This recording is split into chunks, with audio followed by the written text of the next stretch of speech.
Bonjour chers téléspectateurs et téléspectatrices, loué soit Jésus-Christ. Bienvenue au rendez-vous des héros de la foi. Aujourd'hui 16 août, l'Église fait mémoire de Saint Roch de Montpellier.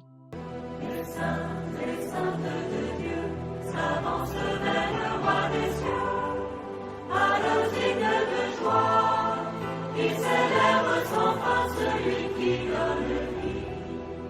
Roch naquit vers 1350 à Montpellier en France dans une famille de la haute noblesse consulaire profondément attachée aux valeurs chrétiennes. Élevé dans la piété par ses parents qu'il avait longuement attendus, il se retrouva orphelin à l'âge de 20 ans.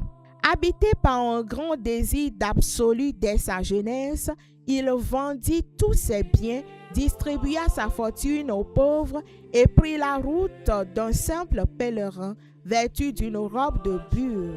Il arriva en Italie, alors ravagée par la terrible épidémie de peste noire. Au lieu de fuir le danger, Roch mûrit sa foi dans la charité active et s'arrête dans les hôpitaux pour soigner les malades. Par ses prières, ses soins attentionnés et le simple signe de la croix, il accomplissait de nombreuses guérisons miraculeuses. Après plusieurs années de dévouement, il contracte à son tour la maladie à Plaisance et se retire seul dans une forêt pour ne contaminer personne. C'est là que se manifeste une aide providentielle. Un chien appartenant au seigneur d'un domaine voisin lui apportait chaque jour un pain dérobé à la table de son maître, tandis qu'une source d'eau vive jaillit près de sa cabane pour le désaltérer. Guéri par la grâce divine, Roch reprend la route vers sa patrie. Mais la France est alors déchirée par la guerre des 100 ans. Suspecté d'être un espion à cause de son anonymat volontaire, il fut arrêté par son propre oncle qui ne le reconnaît pas. Face à cette terrible injustice, Roch a gardé sa sérénité.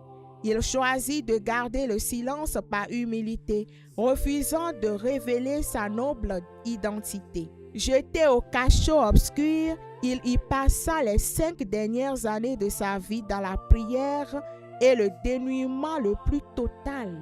Le 16 août 1379, il meurt en prison à Voghera. Ce n'est qu'après sa mort qu'une cicatrice en forme de croix sur sa poitrine permit à sa grand-mère de l'identifier. Tous le regrettaient amèrement. Saint Roch est le saint patron des pèlerins, des professionnels de la santé, des animaux, particulièrement des chiens, et le grand protecteur contre les épidémies et les maladies contagieuses.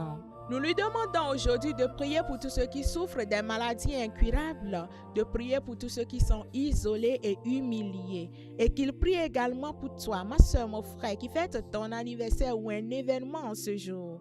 Joyeuse fête à toi. Merci et à demain pour une autre histoire des saints. Les saints de Dieu s'avancent vers le roi des cieux, à l'osigne de joie, il célèbre sans fin celui qui donne